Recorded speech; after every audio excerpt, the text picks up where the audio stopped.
Well, I wonder, in what country would you least like to be a woman? India's just been ranked as the worst country in which to be female when it comes to violence, a claim dismissed by the government. So what is behind the headlines? You're watching Roundtable. I'm David Foster.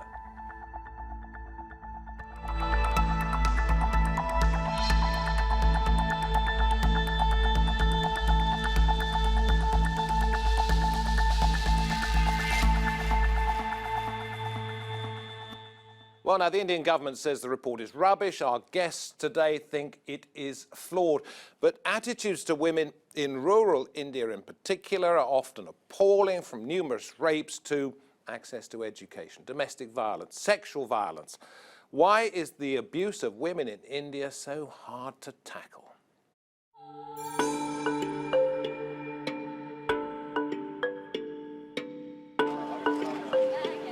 Ongoing gender-based violence and a spate of rape cases that have sent shockwaves through the country and the rest of the world. India's journey to superpower status has exposed how far the country still has to go. Is its government doing enough to make it safer for its female citizens?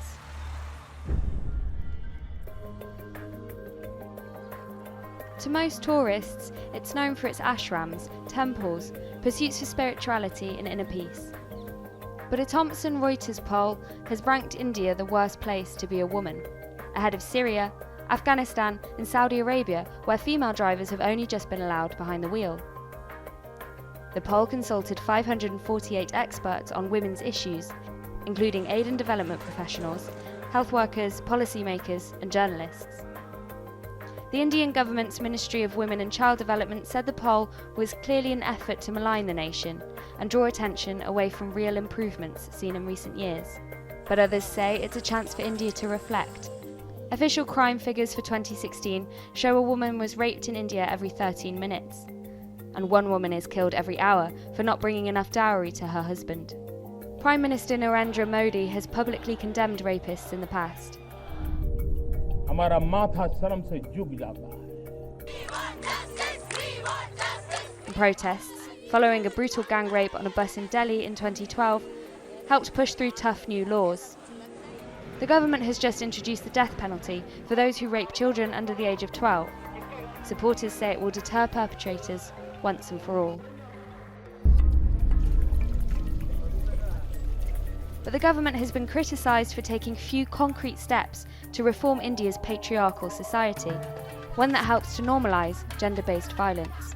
The governments think that this is not a priority issue, and anyway their ideology, their thinking on the subject is such that they hold women responsible. Infanticide in a society that treats girls as burdens has led to a gender imbalance in the population.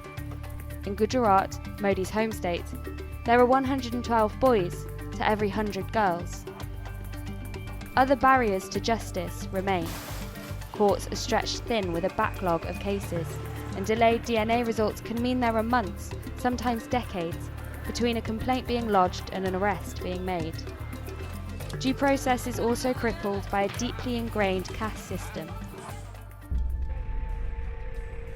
Has India's patriarchy become so tightly entangled with its judiciary that perpetrators can operate with impunity? Or can it wash out the deep-seated prejudice that has soiled its reputation, to make it a better place for its women and girls? Joining us from New Delhi, we have Vidhi Doshi, the Washington Post India correspondent. Also in India, Asmita Basu, Amnesty International's program director in that country. She's with us from Bengaluru.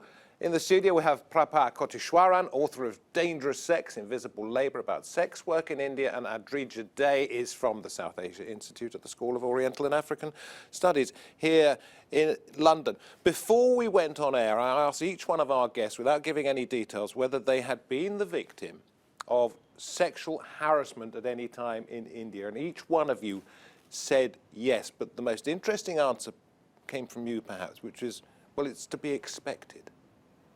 What did you mean by that?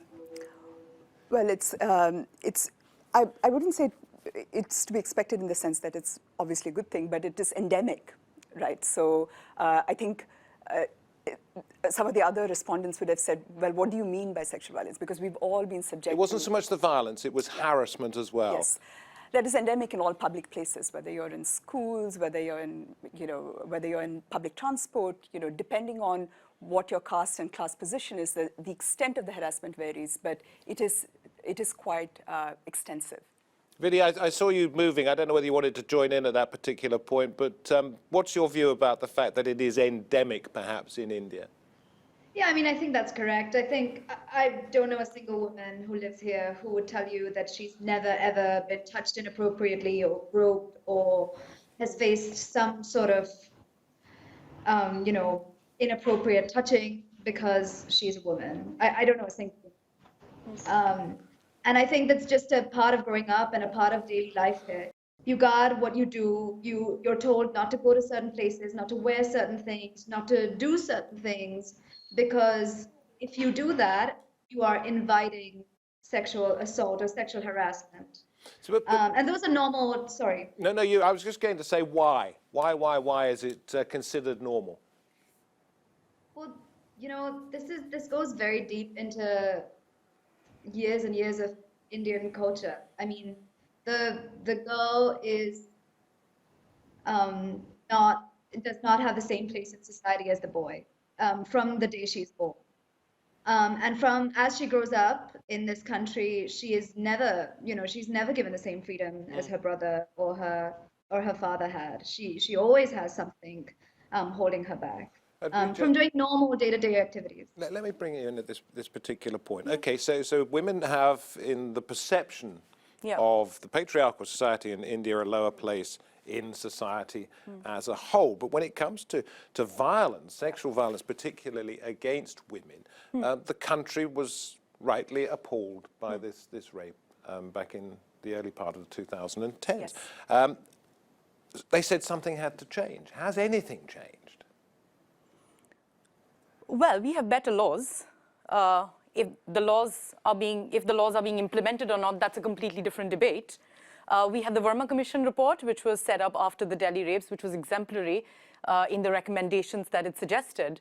But again, there are things like marital rape, which India still doesn't recognize. There's rape by armed forces, which it still doesn't recognize. Sorry, what was that one? Rape by armed forces is considered not illegal? So, if you would like... Well, it's a crime under the IPC, but I think you're referring to the Special Armed Forces Acts, which are in force in parts of the country that are under disturbance and where the army is present. So they do have an immunity from prosecution for rape. Okay, so you talk about some of the changes that have been introduced. They're on the statute books. Yeah, I think we need to look at, the deep ideas of patriarchy and misogyny that it's embedded so deep in the Indian society. And if you look at the Indian versions of patriarchy, it kind of treats the girl child as a source of the family honor and virtue. So if anything happens to the girl, it kind of directly affects the family honor. So a lot of crime against women go unreported because of that, because people are more concerned about preserving their family honors in that way. But I suppose we're talking about how these attitudes can be changed. Asmita from Amnesty International, have you seen anything practical that has changed in the last 5 years? Because while there may be new laws, are they being implemented? Have attitudes changed? What's Amnesty's view, or your personal view too? The thing is that, first, I just want to do a little bit of a rewind. The laws were changed in 2013, but the laws have always been changed because of the women's movement in India and the huge amount of work that they do. So in the 80s, there were changes in the law, and then later you had the changes in 2013. So it was the women who articulated the need for change of the law. And those things were brought into place. There was this brutal murder of rape and murder of a Kashmiri girl, and also another rape in Uttar Pradesh, which was highly publicized, huge public outbursts. Unfortunately, what the government always does is increase penalties and increase the severity of crime, but it does very little to implement the laws, which ensure that there is certainty of. So while we have made a lot of progress on the book, there has been very little change on ground. Yeah, do jump in, please. Yes, absolutely. I think that's absolutely right, Asmita. But I do think that there has been an increase in the reporting of rape. So if you look at the National Crime Records Bureau, the nature of the report itself has changed to include many more categories of violence against women. And actually, the number of rapes reported in 2012 compared to what has been reported in 2016, it's gone up from 24,000 now to 38,000. So there is something that is happening. But no matter how many are reported, there's still a massive backlog in the courts that yes, can absolutely. sometimes take 10 years. Absolutely. I mean, unless that problem's sorted. Yes, actually the Indian law, I have to say, is quite widespread in how it's trying to support the rights of women. There are many, many changes that were brought about in 2013 to improve the procedural aspects, to offer medical aid to victims of violence, and fast-track courts. They have not been established everywhere at the same rate. But every criminal justice system has this problem. It always takes a couple of years to actually register changes in the law on the books. And you think the will is there? Yes, I believe so, and it is very complicated. But I do agree with Asmita that the more penalties that you introduce for sexual violence, you're increasing the chances of perverse consequences, because judges will simply say, we are not, they'll be reluctant to impose a higher punishment, especially when it's a minimum mandatory punishment, and there's no room for judicial discretion. So I think it's always a fine balance for a criminal justice system to address violence, but also protect the rights of defendants. Vidhi, you were writing for The Guardian before you joined The Washington Post. You've been back in India for a couple of years. How much has it changed in the time that you've been there as a professional observer? Oh, it's not changed at all. I mean, I've only been here for 2 years. I used to live in India when I was a child, and it's not changed since then either. I don't see a measurable change. The only thing that has changed is that people now talk about rape as a crime, as something that's wrong. I think when I was growing up, it was really something that nobody really talked about out in the open. It was a very taboo subject. Even in my home, which is a very educated home, my mother would educate me about it in a very kind of quiet, hush-hush kind of way. There wouldn't be debate about it at a dinner table. The word rape would make people crawl. So, I mean, the only thing really that's changed, and now we're seeing like films, we're seeing in popular culture, we're seeing film stars talk about, rape as an issue that India has in the open. I think that's a measurable thing that's changed. But apart from that, I don't know if you could really say that the number of rapes or the frequency or the size of the problem has decreased. I'm going to come to you in just a moment and talk about some of the security measures that have been put in place, which you're quite critical of, even though perhaps they are designed to help protect women. We'll get onto that in just a moment. But Asmita, let me ask you this. I mentioned in my introduction that it was principally rural areas. Is that what Amnesty has found, or is it prevalent wherever you happen to be? See, the thing is that there isn't any state or publicly available data set on the prevalence and incidence rates of violence. So it is very difficult. Like, we do have an NFHS study which is a survey, and that is our only statistics on violence other than crime records. Crime records are again get recorded once a case is registered, and there is a huge amount of underreporting that goes on. And the other thing about crime records is many cases in the FIRs, which is the first investigation report, which starts off a criminal investigation process, is not recorded. So it's difficult to kind of give you an idea of whether it's happening more in rural areas or if it's happening more in urban areas. Certainly the manifestations are different given the geographical context, the identity of the person facing the violence, where it is happening. There are changes, but it's difficult to give you a definitive answer. Let me ask you, since we've mentioned it just now, Adrija, this is something that you told my producer. Yeah. Patriarchal protectionism is the securitization of campuses, surveillance of the female body, methods such as an escalation in hostile wall heights, fences of spiraling barbed wire, and CCTV cameras to cage in young women. Now, to some people, they might seem like sensible security precautions, but are you suggesting that women are just being regarded, therefore, as something to be put behind a wall, and that's all you need to do? Before I answer your question, can I jump into something that Asmita was saying before? it's an anecdote I want to share. So it's in my PhD research when I was conducting, and this is a question that I asked some of my interviewees. And somebody referred to this study saying that 1 in 4 women that you sit with in the world have faced some form of sexual harassment. So she told me that imagine you're sitting in your drawing room with you, your mother, your sister, and your grandmother, and one of you has faced sexual harassment. So how can you call it a rural phenomenon? And in this room, there's 4 women. All of us, I would like to say, are relatively urban. So, and all of us have faced sexual harassment. So I don't think we can say it as a rural phenomenon at all. Maybe the nature of the crime might be slightly different. Like I would say at this current climate, maybe urban women face a lot more things like online trolling, which might not be so prevalent for some rural women, but then I mean, I cannot say that it's a rural phenomenon, an urban phenomenon. But what about your statement about security? Coming back to the security thing, I think there was the Saksham report, which came out in December 2013, actually, which was about sexual harassment on university campuses, spoke so strongly about against practices of patriarchal protectionism, which kind of treats women. It's basically that they say that to protect women, they need to be put behind walls. But we need measures which kind of, policies, institutional policies, which make sure that women are safe, but not at the cost of their freedom of movement and freedom of choice and freedom of education. For example, one of my interviewees from Delhi, who I spoke to, said that even during exams, she can't stay in the library post 7 p.m. because she needs to be back in the hostel at 7:30. And she asked me that all my male colleagues in the class, they can.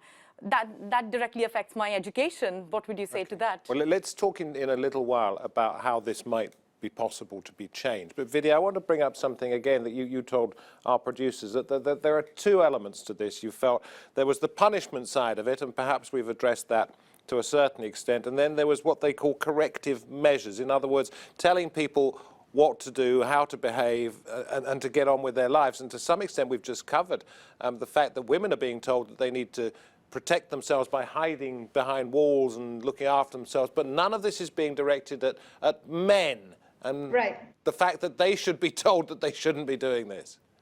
Right. So explicitly, all of the kind of corrective behavioral changes that the government seems to want to bring in are all targeted at women. Wear more appropriate clothing. Don't go out late at night. It's not just the government. It's parents. It's all sorts of forms of authority. So really, if you're a young woman who lives in India, you're constantly being told to change your behavior, and the perpetrators of the crime are being told nothing.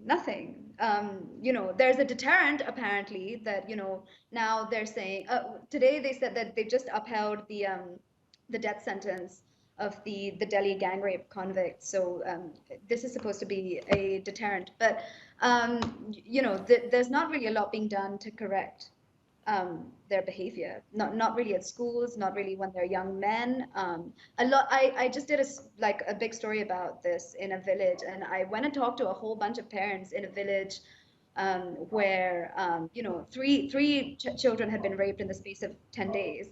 And I asked all of the parents, what are you doing to keep your children safe? And all of them said, well, we're telling our girls not to go out, not to play outside, not to do this, not to do that. And then when I asked, what are you doing for the boys? Nothing. Our boys would never rape. My child would never rape. My son would never rape. And that's the problem, is that we never think that our young men will turn into these rapists. How do you change that? Well, I think you have to, it's a very deep and very long cultural change that needs to happen. It's a very, it has to go as deep as essentially teaching young men that they are not entitled to women's bodies. And that goes, as far as, it's small things that kind of reinforce this. It's things like the mother will serve dinner to the son before she will serve the daughter. The father will give more of his income to the son's education than to the daughter's education. It's things like this, growing up in a young boys need to realize that their sisters, that the girls around them are equal to them. They're no less. Okay, well, let's kick this idea around between all of us as we sort of try and wrap up this with not a solution, but some ideas. Asmita, what do you think needs to be changed? And what is it possible to change? Behavioral changes take a very long time. I think we need to relook at our legal systems and look at systemic changes. One has to understand violence against women as both the cause and consequence of women's inequality. So I think we need to address the inequality that exists. And I do believe that there is some amount of changes in formal structures that we need. For instance, in India, we still are ruled by religious personal laws, which are not always fair and equal. And I didn't quite catch that. What sort of law? Your family laws regulate your personal life, and those are religious family laws. So every religion has its own law. So there is no uniform civil code. There are different laws for different women belonging to different religions. And a lot of these laws are discriminatory. And I think we need to relook at them and look at how we can equalize legal system to favor women. For instance, women don't have equal rights to property. A fundamental right, such as the right to reside, is recognized in a domestic violence legislation and not in the civil laws of the country. So I think those are the kind of changes that we need to make to bring women at an equal footing with men. And once that happens, the cause is being addressed. I do believe that there will be changes in attitudes and behaviors as well, and a reduction in violence against women. What do you think? So I think to begin with, I want to go back to where we started the program with, which is this perception poll about India being the most dangerous place in the world. I think that kind of hysterical coverage of a very serious issue such as violence against women should stop, because I think it can produce unintended consequences, precisely of the kind that the government feels that they need to now introduce a death penalty for sexual violence. So we need to stop that kind of conversation. In terms of the law, again, I think we should not escalate the levels of punishment, because that will produce negative consequences for women. Now, you can think... Tell me why. Because, as I said, given the way the rape law in India is structured as of now, since 2013, is that there are reversals of burdens of proof in favor of the woman, where she's.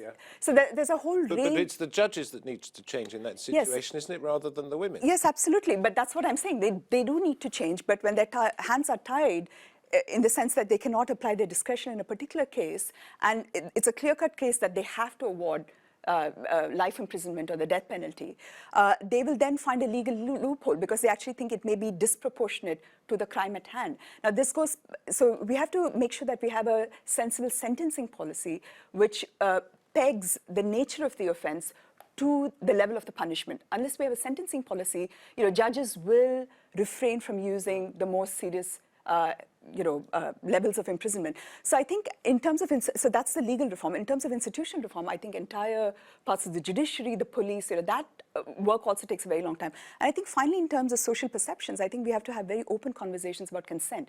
Because if you're thinking about, a very large population, percentage of this 38,000 cases of rape being perpetrated by people known to the victim, then where is that kind of sexual violence occurring? It's happening within marriage, and it's happening at the workplace, right? So we need to think of rape in a more nuanced way. We have to think about it relationally. So what are the reforms you need in terms of marriage, in terms of the family, and in terms of the workplace before you address sexual violence? Adrija, what do you think needs to change? Well, let me pose a different question. Okay.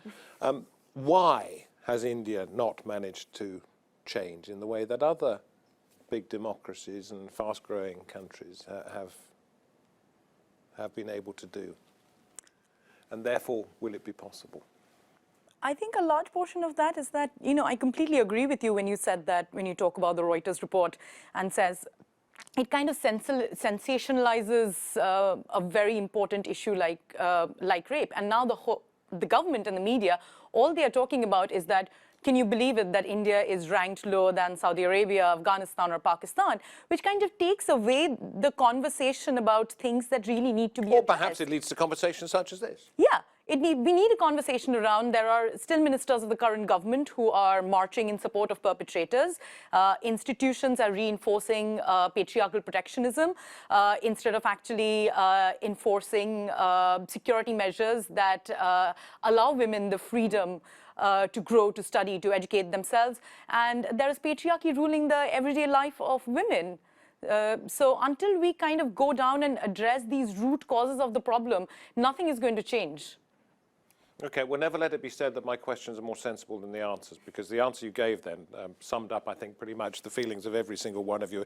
And if you'd gone into my question, you'd have gone off on a different tangent. But thank you. I think we're coming towards the end of the programme. Thank you very much indeed. I do believe that programmes such as this are not going to change things instantly, but people watching this might suddenly realise that there are other ways of thinking about it, other ways that come from educated women such as yourselves. So I appreciate your time. Thank you very much indeed from New Delhi, from Bangalore, and in the studio. Thank you very much for coming on Roundtable, and thank you for watching. We will be back on another occasion with another topic, but for now it's time to say goodbye. You can catch up with us on YouTube, Roundtable TRT World YouTube. Every single program is there, and we do read every single comment that you leave for us. From me, David Foster, from my guests, from the team, thanks for watching. Bye-bye.